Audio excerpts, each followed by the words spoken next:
بسم الله الرحمن الرحيم الحمد لله رب العالمين والصلاة والسلام على من لا نبي بعده.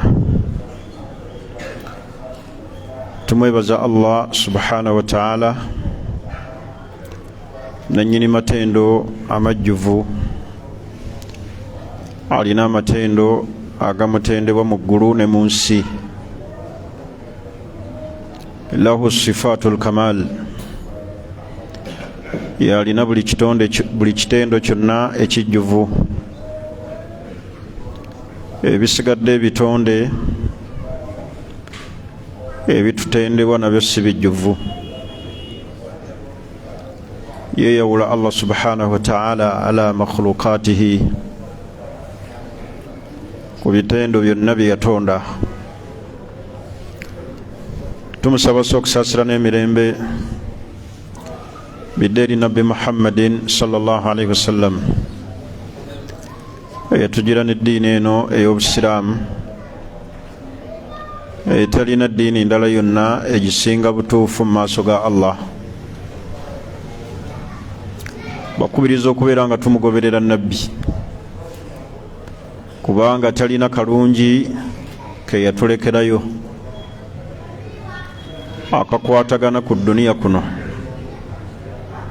n'akakwatagana ku akhira. Buli kintu kyonna mu busiraamu mwekiri, gwobeera tonnaba kukimanya na kukinoonyerezaako, naye nabbi talina kalungi ke yalekayo n'akatulekerayo. Era mu bimu ebimutendebwa nabyo annahu ballaga risaala, yatuukiriza obubaka Allah bwe yamutuma nabo. Era Allah n'amujja mu bulamu buno obw'ensi, wakad akmala lana diinan, ng'eddiini yaffe amaze ogijjuza. N'olw'ensonga eyo okumugoberera lyekkubo ery'okuwona, obutamugoberera tariikul halaak, oba okutta ekkubo ery'okuzikirira. Bakubiriza okutya Allah subhanahu wa ta'ala, naddala mu kaseera kano ke tulagamu ak'esizoni ey'ebbeeyi ey'okungula eyo bonna obulungi Allah ebutwagaliza, n'asukkulumya ennaku ku nnaku endala, n'asukkulumya emyezi ku myezi emirala. Naye emyezi gye yasukkulumya mwe muli omwezi guno ogwa Ramadan, emyezi egy'okunyiikira. Aliba akoze bubi nnyo amanye ebirungi ebikwatagana mu mwezi ogwa Ramadani, fadayyaa awqaatahu, ebiseera bye n'abyonoona. Kyalibadde kya bbeeyi nnyo gye tuli mu kaseera kano, alhirsu ala taat, okululunkana ennyo okugondera Allah so si kumujeemera. Twalibadde kya buvunaanyizibwa kinene nnyo okubanga mu kaseera kano ffenna nahrisu ala taat, twettanira kukola mirimu mirungi, tuyingire mu mwezi guno ogw'ekitiibwa shahru Ramadan al mubarak nga ffenna tuli batukuvu, kubanga anaaguyingiramu ne tawuba agenda kubeera nga yesiimye. Abaatukulembera abalongoofu balina enneetegeka gye beetegekanga ey'enjawulo eyawukanako n'eyaffe. Ffe olwaleero ebirowoozo byaffe biri ku byakulya, tugenda kusiibuluka ttya. Era kati osanga n'amadiiro g'abantu nga gajjudde byakulya mu nsonda, nkota z'amenvu, mpafu, ntende, mazzi gali awo. Aye n'osanga abamu ffe nga tweraliikirira muntu anaasiiba atya mu kasana kano. Entegeka siiyo girekere Allah. Osanga n'abantu bannayuganda nga beetegekera okuyingira omwezi ogwa Ramadani. Ntera kiraba wano Uganda nga bakuba n'amataali okwaniriza Ramadani. هذا لم يكن معروفا في عهد النبي صلى الله عليه وسلم. Kumulembe gwa nabbi ne basahaba ekyo tekyamanyikako nti baaniriza omwezi ogwa Ramadani nga bagusanyukira ne bakuba amataali. Kana istikbaluhum bitawba waddua walfarah, okwaniriza kwabwe kwali kwankizo, kuyitiriza kwenenya, kusaba dua Allah abatuuse mu Ramadani, kusanyuka. Walidhalika falyafrahu, naye ffe shirau lkimiyat min almakulat, kugula ntumu ya byakulya, kwaniriza kuba mataali, kuyitiriza kuwoowa, nekibanga ekitegeeza nti Ramadani abantu tebakkirizibwa kuwoowa. Eno yo nsobi etegerekeko obubi.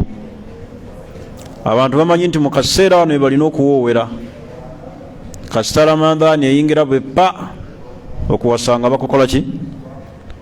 Bakugalawo. Teriyo bujulizi bugaana muntu kuwoowa mwezi gwaki? Wa Ramadani. Naye ffe netegeke yaffe erimu ebyo: kuwasa, kuwoowa, kugula byakulya.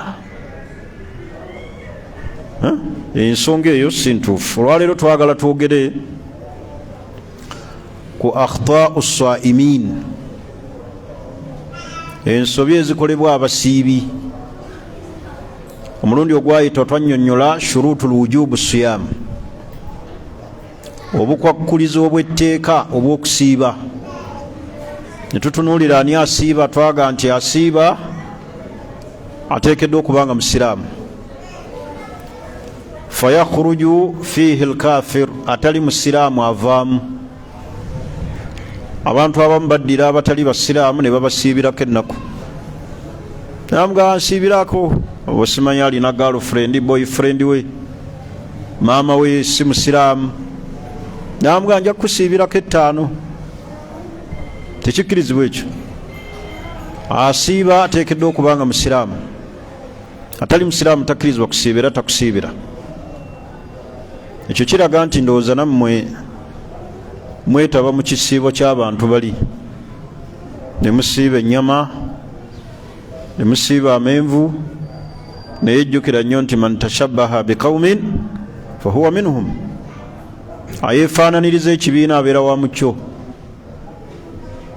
Bantu abamu beetaba mu bintu by'abantu abo abatali basiraamu ne babijjumbira nnyo n'okubikuza ne babiwa enkizo. Wiikisi ziringa 2 nali ku CBS okwo nga ngenda mu tawuni eyo. Waliwo omusajja abeerako ku makya nga azimba church.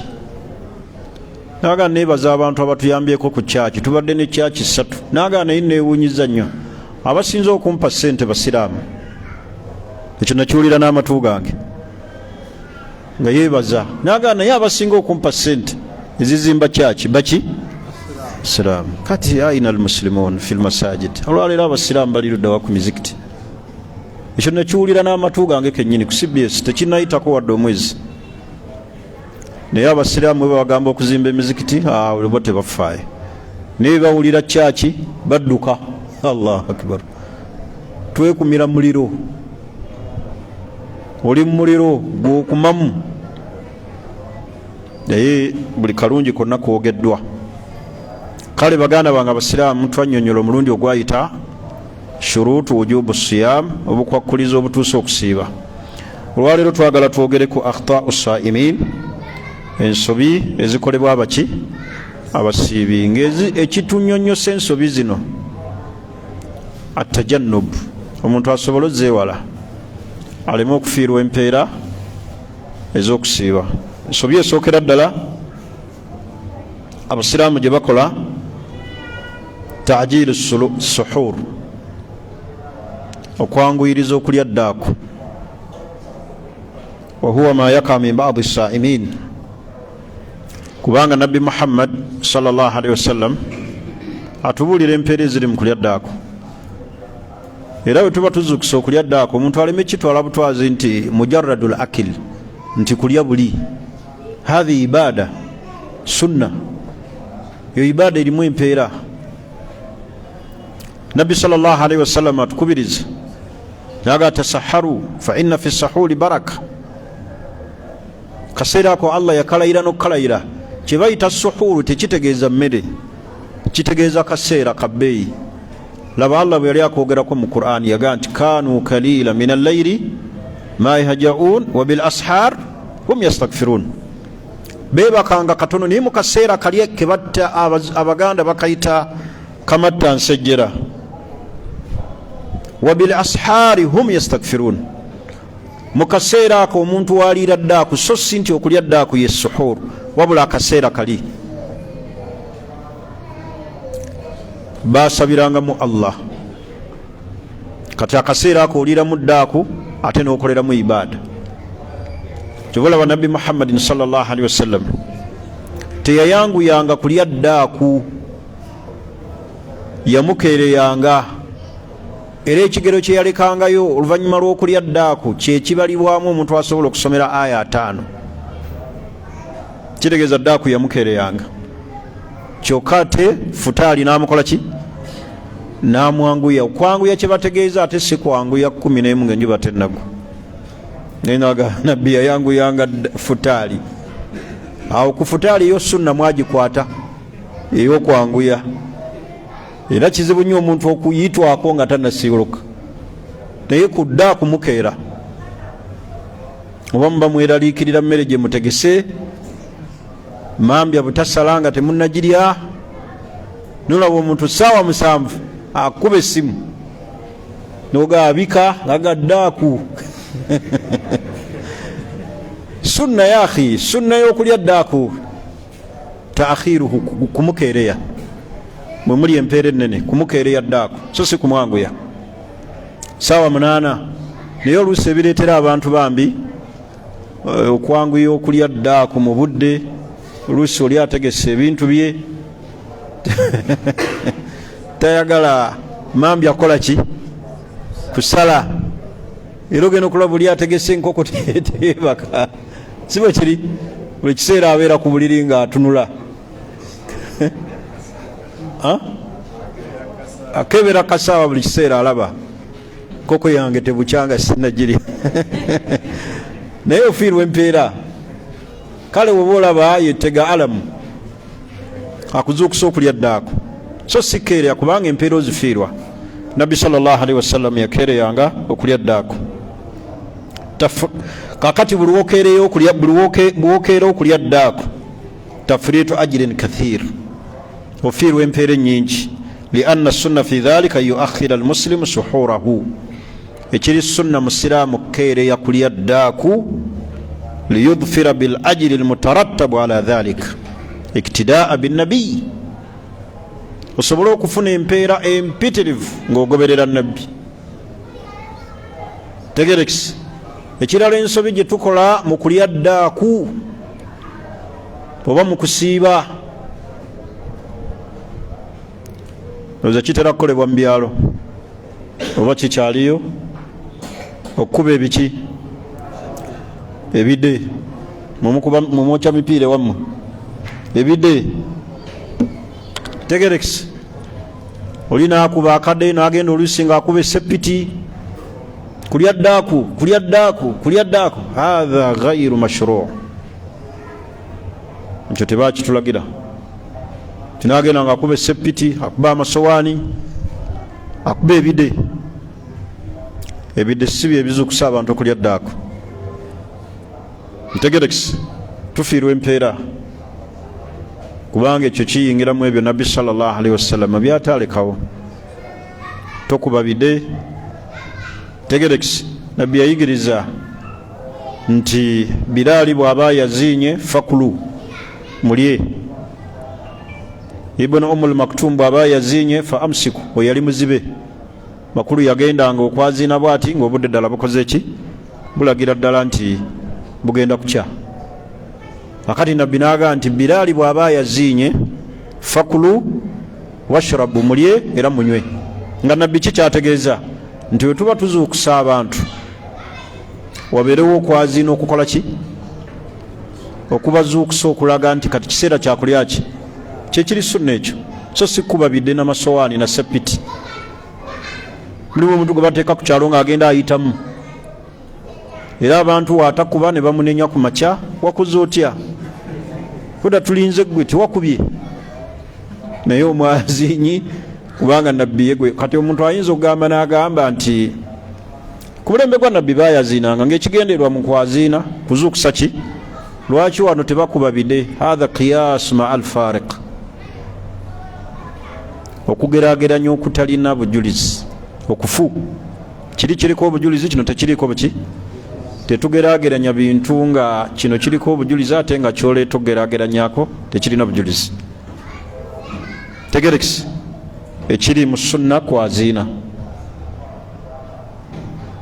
era baba abantu b'ekyalo nga bamanyi nti gundi bw'anaayaziinanga kiseera kyakulya ddaako gundi bw'anaabanga ayaziinye nga twekomako obutakola ki obutalya wa min al akhta anna ba'd as-sa'imin la yabitu niyya lis-siyam abantu obutasula na nniya ya kusiiba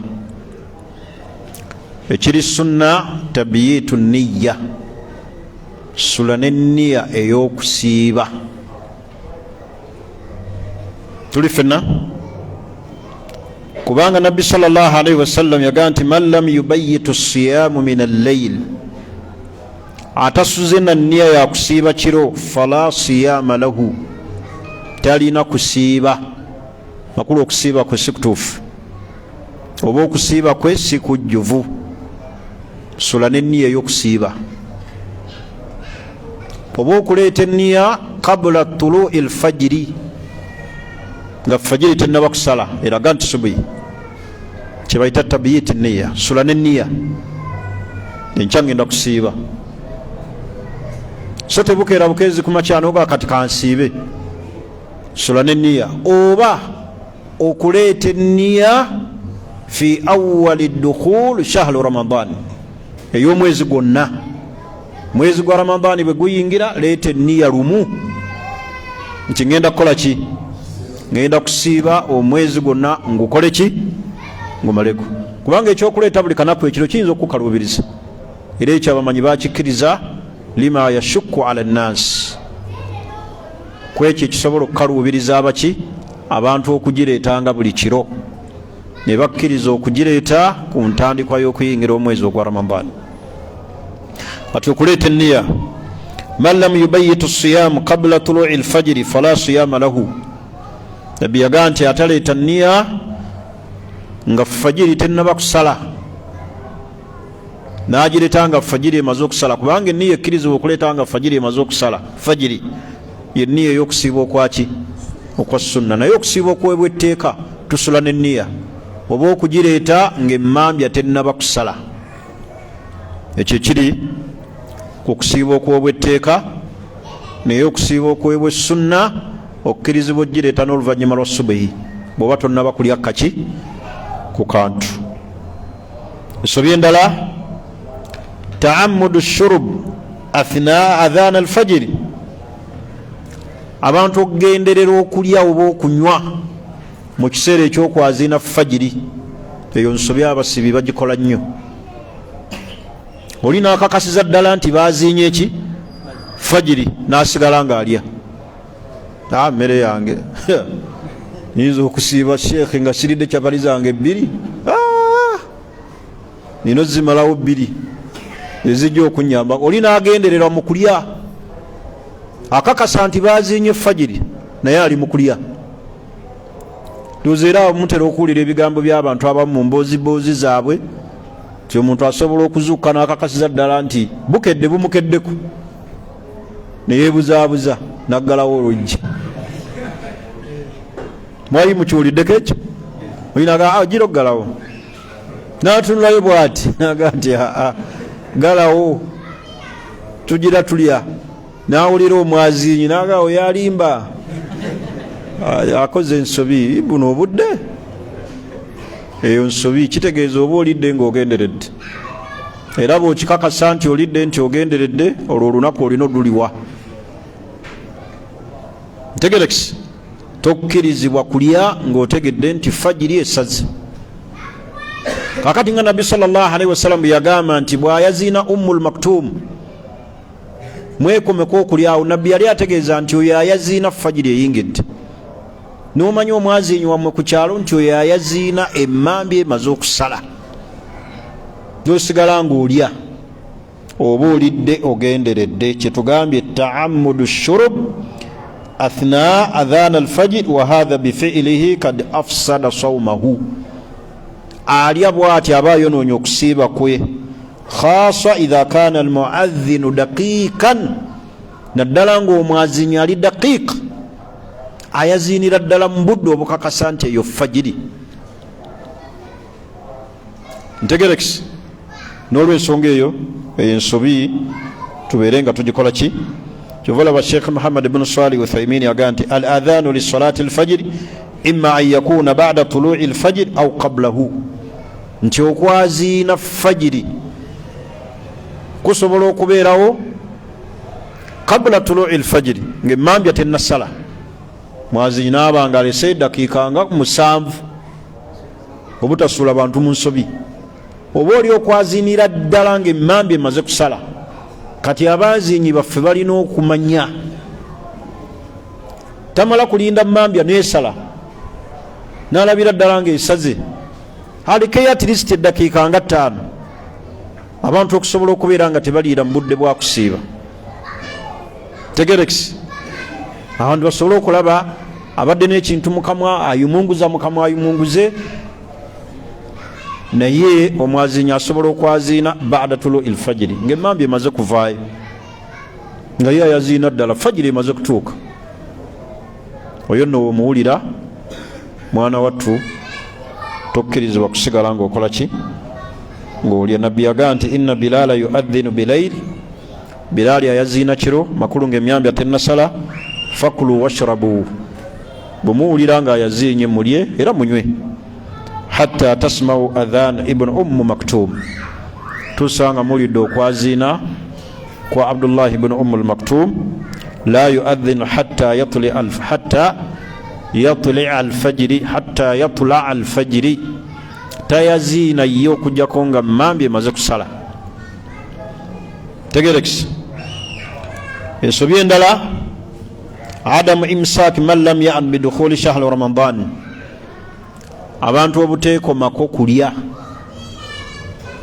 nga bategedde nti omwezi gwa Ramadani gutuuse. Kyo kitera okubeerawo wano mu kuyingira. Oli naaba nga teyafunye mawulire, teyasuze nago, ne bamutegeeza ku makya ssaawa awo 2, ne bamugamba nti owaayi baalanze. Kyobulawo omuntu asobola okukubira essimu ku makya ssaawa nga 4 nanga essimu yange teyabaddeko muliro, saategedde mawulire baalanze. Awo awulidde amawulire emisana waakoma wadde abadde alidde, takkirizibwa kusigala ng'alya. Ekyo kitera okubeerawo ku ntandikwa. Lwakuba olwaleero wasail al-ittisalat, amakubo ga communication mangu okututuusaako message. Oyinza okuba essimu ye teriiko naye nga neighbour wo, mulirwanawo, mukyalawo, oba okuteekako leediyo. Naye in case senga olunaku luba lwankya ne tuba nga tusuze tetufunye mawulire, ne gatujjira enkya ku makya kagabe nga gazze ssaawa 5, ne bagamba nti bannaayo omwezi gwalabise, tuli mu mwezi gwa Ramadani, awo wennyini we tukoma. Wanumsiku baqiyatul yawm, olunaku olusigadde ne tulweziyizaako okulya. Bw'otagamba nalidde dda, ebyo nja biraba. Ensobi abantu bagikola nnyo. Tuli ffenna. Ensobi endala jahalul ba'd bifadli shahri Ramadan, abantu abamu obutamanya bulungi buli mwezi guno gwa Ramadan. Fayastakbilunahu kaghairihi min ash-shuhur, ne babeera ng'embeera zaabwe tezikyuseeko ng'emyezi emirala. Embeera zo zirina okukyuka mu kusaala, mu kujjumbira ibaada, mu kusoma Qur'ani, ebigambo by'obadde onyumya, enneeyisaayo. Olina okuba nga omwezi guno ogwaniriza n'embeera ey'enjawulo. leka kusigala nga bw'obadde emyezi egisigadde. Kyuka. Muntu asobola okubeerawo ng'abeera mu sitenseni ku lwali, agende bakubira ludo. Kyusa embeera zo nga ggwe omusiibi. Kati abantu abamu omwezi guno bagutwala ng'emyezi egisigadde, naye ensobi eyo ekolebwa nnyo abasiraamu bangi. Kyusa embeera, jumbira masjidi. Luli obadde ojja leeti jangu mu budde.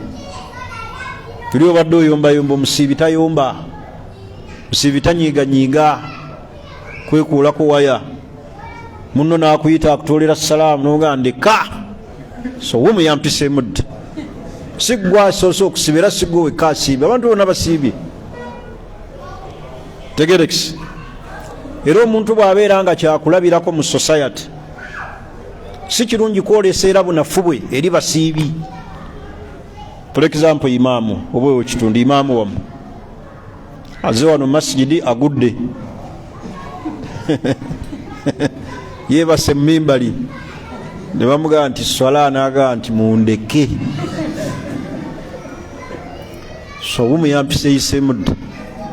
Abantu bano ababa basigadde oba bamalamu amaki, kakiringa ggwe era swawumu yo. Kati gwe oli kyakulabirako mu baana bo, olina abaana bawaka basiiba n'omukyala, wenna ogudde eri olebedde. Mwana wakuyita n'omugamba ndeka mwana, swawumu ndi bubi, ganda ogaye maama wo nfa. Tegerekisi la ensobi era temugikola. Tuli fenna n'olw'ensonga eyo baganda bange abasiraamu, idha jaa ramadan futihat abwaabu aljanna. Embeera zo zikyuke. Ramadani buli weeyingira emiryango gy'ejjana Allah agiggula. Wagulikat abwaabu nnar, emiryango gy'omuliro Allah n'agiggala. Wasufidati shayatin, shaitaani Allah n'azisiba. Kati naawe kyusa embeerayo. Olaba nabbi mu Ramadani yayitirizanga nnyo gaba, akati naawe obadde togaba obukodo busumulule, ogabe bukodo busibeeke, oleme butakodowala. Gaba saala nnyo, soma nnyo Qur'ani, yitiriza nnyo okuleeta adhikaari. Kyuka n'omwezi guno ogwa Ramadani embeera zo zikyukeko. N'osanga omuntu musiraamu ayambala topi era ne mu Ramadani yoyo nga tosobola kwawula. Bannaye embeera zirina okubeera nga zikola ki, zikyuka mu mwezi guno ogwaki, ogwa Ramadani. Ensobi endala abantu gye bakola,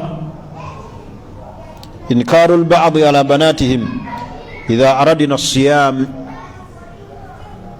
Abazadde abamu batamu eri abaana baabwe oba baagadde okusiiba, oba basaasira nti bakyali baki, okyali muto tojja kusobola, akyosiiba kaana kano nakaganye ejja okusiiba. Abamu babakuba n'obakuba. Omwana omuto bw'aba ayagadde okusiiba muleke, ekyo kirimu okumumanyiiza.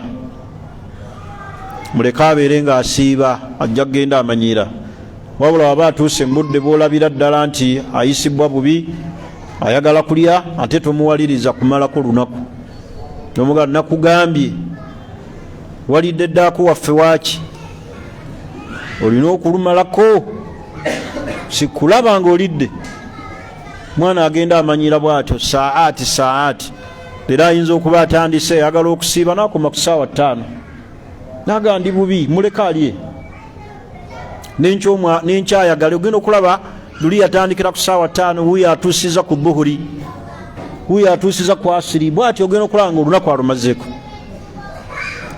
Naye kati abazadde abamu bwe balaba abaana baabwe, naddala abaana ab'obuwala, nga baagala okusiiba, babaziyiza. Era nga bwe tulaba amasomero agamu agatali mu ddiini agalaba abaana abato, manya agalaba abaana ne babagaana okukola ki, okusiiba. Ate abamu era amasomero agamu era agatali mu ddiini ne balaba obwana obuto ne babukako okukola ki? Okusiiba olw'embeera y'okuseevinga. Baana banaseevinga bajja kulyanga kimu. Tetulina budde bafumbira kawunga, simanya ate gundi ekyemisana ate tufumbe ne gundi. Abaana abato mubaleke. Abayagadde asiibe, bw'aba tayagadde tasobola mukole ki? Muleke mu mbeera ze.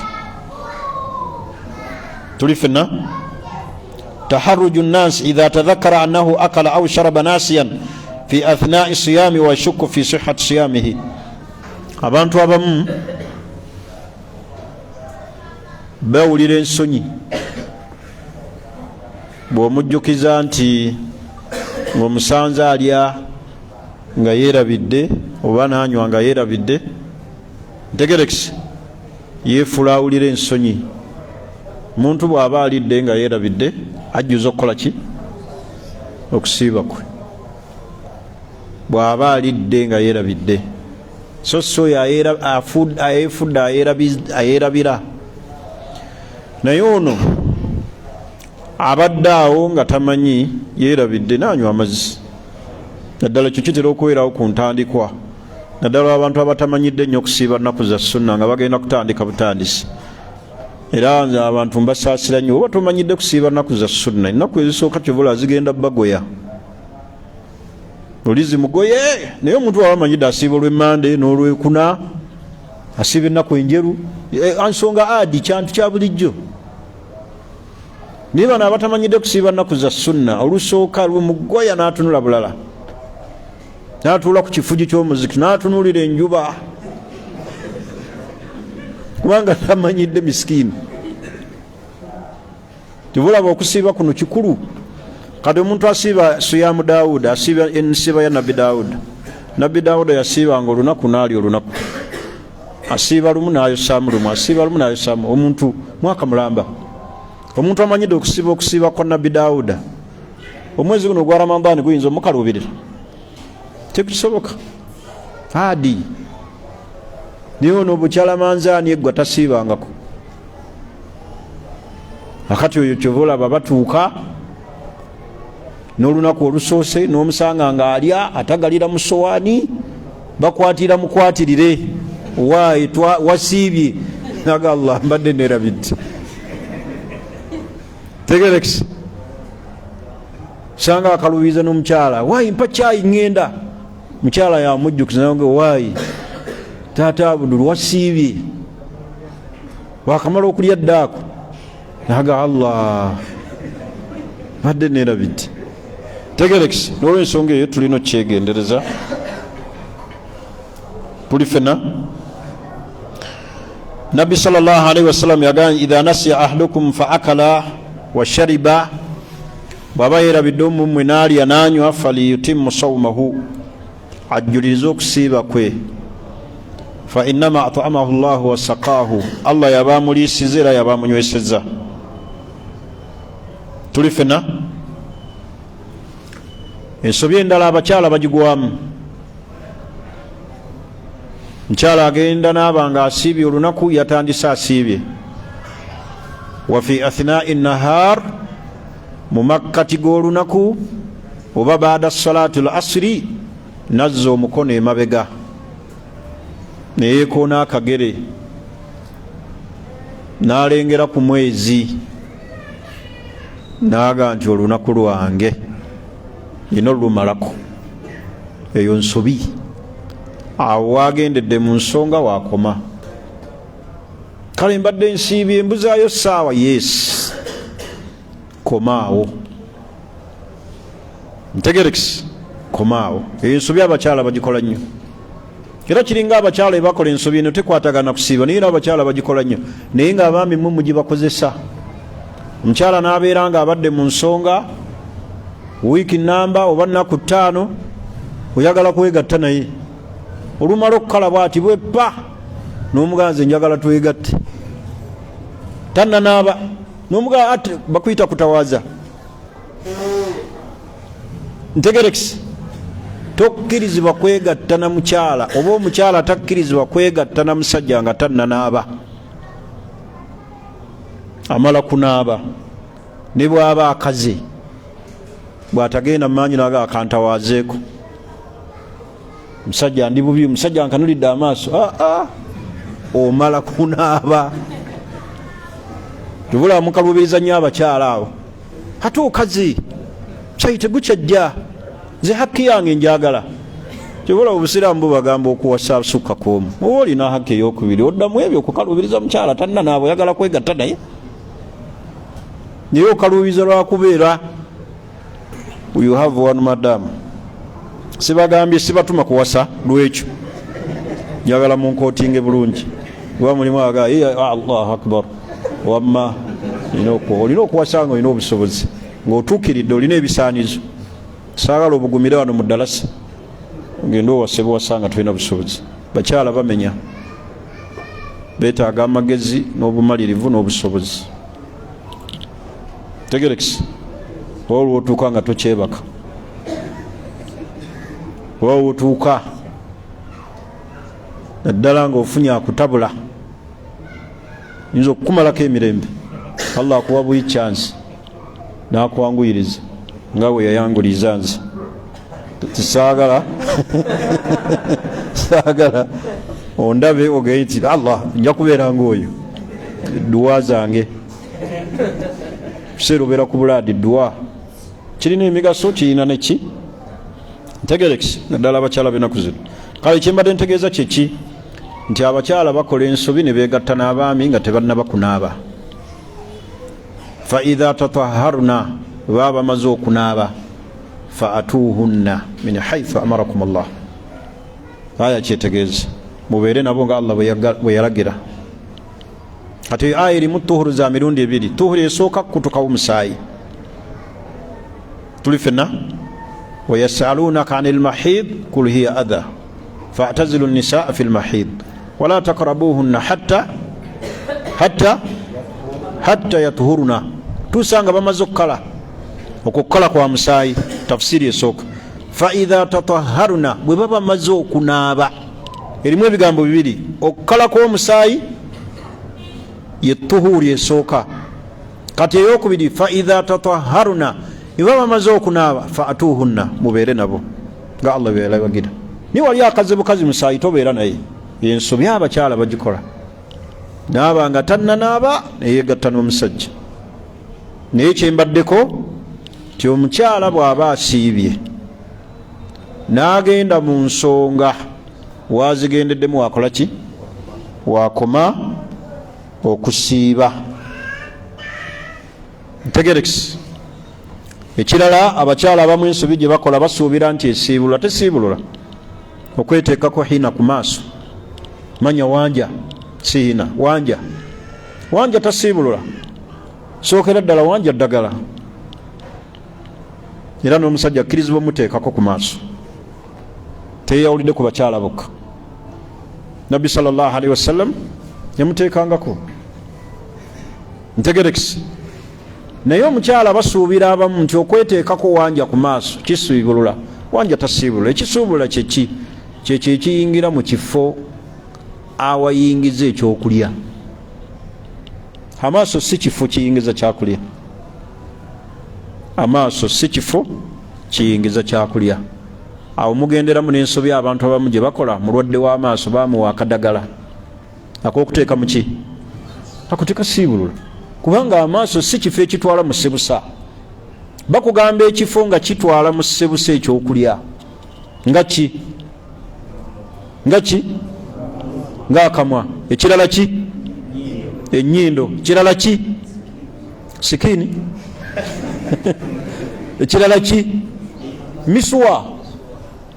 misuwa bakubyemu empisa y'ekiriisa si bwe kiri kitegeeze n'empisa eya bulijjo ku kabina tesiibulula kubanga ekyo si kifo kitwala kyaki kyakulya otadde eddagala mu matu kifo kyakulya emmere walerabe gye bayisa mu matu niwaba mulwadde atya ne bagamba ndi bakapiira bakayisa mu matu akamuliisa eitha bayisa muki mu nnyindo si bwe kiri kakati ekyo saagadde kibabuzeebuze kati abantu abamu bambi bafuna okukaluubirizibwa ng'atadde wanja ku maaso oluusi gamuluma mukyala yeetaddeko wanja n'asuubira nti wangi agenda musiibulula, oba bakuwadde akadagala ka maaso gakuluma, akakadagala tekasiibulula.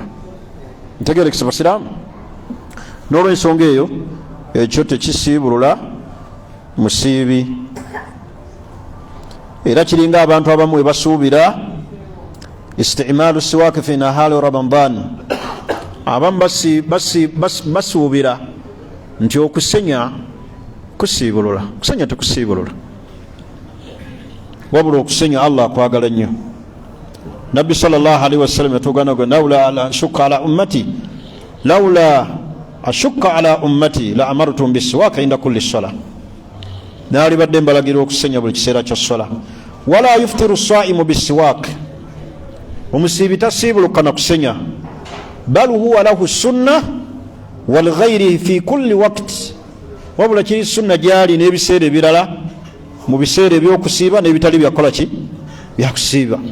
Wabula kyagaanibwa omusiibi kwe kutwala amazzi mu kamwa ne gagenda wala. Wabalig fil istinshaq illa an takuna saima, yitiriza nnyo okuteeka amazzi okuyimunguza bwoti mu kamwa okujjako ng'osiibye, toyitiriza kutwalayo maki, kubanga gayinza okukola ki. Sitegeezeza nti ate bw'oba osiibye toyimunguza mu kamwa, naye bagamba almubalaga, okukola ki, okusussa. N'ogateeka eri mu miro n'ogira bwoti, la, ekyo kibayita almubalaga, okukisussa. Tegerekisi? Kakati n'olwensonga eyo okusenya tekukola ki, tekusiibulula musiibi. Ensonga endala ensobi abantu gye bakola ghaflatu saimina ani du'a liman kama bi iftarihim. Abantu abamu beerabira okusabira omuntu edduwa abasiibuludde. Kiri mu sunna, idha aftara saimu inda qaumin, omuntu bw'aba asiibulukukidde eri abantu, yad'u lahum bima da'a bihi rasulillah, abasabire n'ekyo nabbi sallallahu alaihi wasallam kye yabasabira. Nabbi yagamba sallallahu alaihi wasallam, aftara indakum as-saimun wa akala ta'amukum al-abrar wa tanazzalat alaykum al-malaika. Nabbi yasomanga n'agamba nti allahumma at'im man at'amani wasqi man sakani. Oba n'asomedde wega nti allahumma barik lahum fima razaktahum wakfir lahum warhamuhum. Edduwa ogisabira abantu b'osiibulukukiddemu, nti akuyise osiibulukeko gyali, musabire edduwa eyo nkulu. Tuli fena hadisi eva ku nabbi Muhammad sallallahu alaihi wasallam. Tokungujja bukungujja, haji kyotukoze olwaleero Allah akuddizeewo, asabire edduwa eyo. Tegerekisi? Wagende nti allahumma at'im man at'amani wasqi man sakani. Edduwa eyo gikozese ng'osiibulukukedde eri abantu. Oba ogende nti allahumma barik lahum fima razaktahum, ay Allah bateere baraka mwebyo byobagabiridde, wakfir lahum warhamhum, era obasonyiwe obasaasire. Omukkiriza bw'amala okuwulira edduwa eyo nti omusimbi wasiibulukukira gyali, agimusabira. Lwaki afiirwa empeera z'okusiibulula abantu, n'ofiirwa empeera z'abantu okusabirako? Ebigambo ebyo ebirungi ebyettende biva ku nabbi Muhammad sallallahu alaihi wasallam. Tuli fenna n'ensobi endala abakyala gye bakola. Eno y'abakyala, imtina ba'd an-nisaa an siyam idha taharat qabla al-fajr. Abakyala abamu bagaana okusiiba senga baba batukudde nga fajiri tennaba kusala, balemu okusiiba. Kitegeeza omukyala bw'atukula nga fajiri tennaba kusala, atukudde ku ssaawa 11 fajiri eba tennaba kusala, anaabe aleete enniyo y'okusiiba. Bw'atagamba olunaku lwakoze ki, lwampiseeko, alina okweziyiza era na bukeesa nga asiibye. Senga atukula fajiri tennaba kusala emmambya, atukudde eyo ssaawa 9 ogw'ekiro, agenda anaabe asaale essola, awo sola kyemukakatako. Nenga omukyala atukula ku ssaawa 9 ogw'ekiro, Salati mukakatako ate isha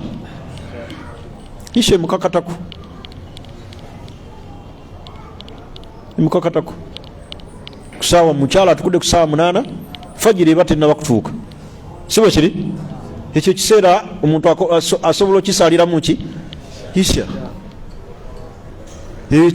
si kiseera kya fajiri mbagambye ku saawa 8 saawa 7 atukudde anaaba asala isha kuba kitegeeza gwe kennyini ekyo ekiseera kya muntu ali maadhur gwe kennyini senga obadde oyitiddwako okwebaka neweebaka ozukuse essaawa 7 nga tosadde isha osaala oba tosaala lwaki osaala ate yena atasaala ngaatukudde ku ssaawa ezo kyekimbagambye nti abakyala abamu bw'aba atukudde mu matumbi budde essaawa 6 anaabe asaale esswala ya isha era aleete enni ey'okusiiba olunaku lwaki oluddako okusiiba biidhinillah. Katumaliriza okwaziinya wetujja okutandikira awo insha Allah.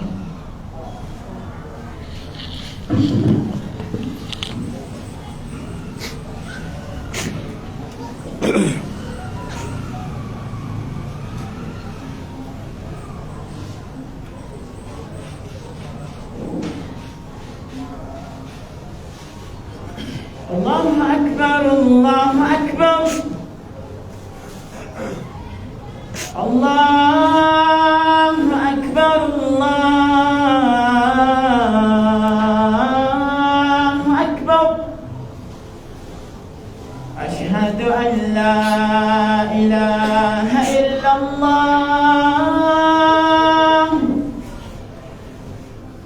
Ashhadu an la ilaha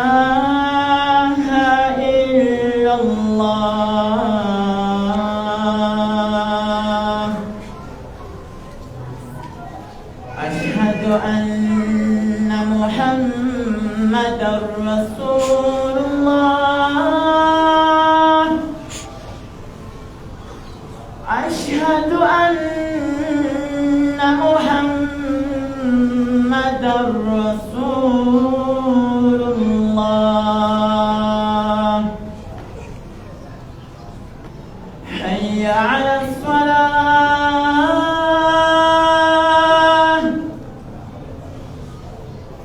حي على الصلاة.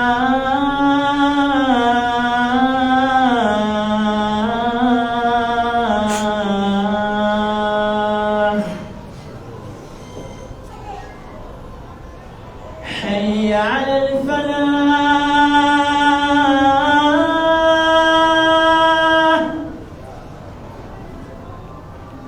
حي على الفلاح.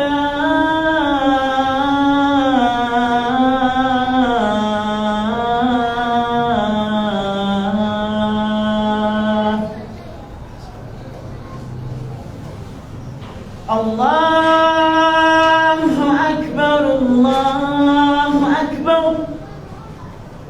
لا إله إلا الله.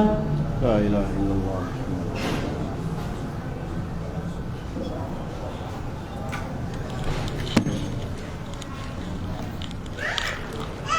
بسم الله الرحمن الرحيم. الحمد لله ولا عقبة للمتقين ولا عدوان إلا على الظالمين.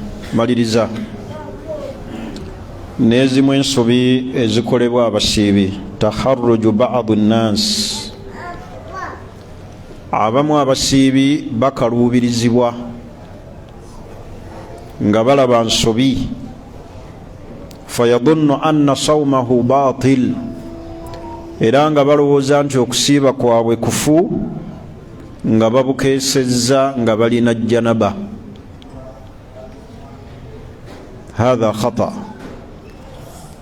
omusiibi bwe bukeera ku makya nga akyalina janaba fa inna sawmahu sahihun, okusiiba kwe kuba kutuufu.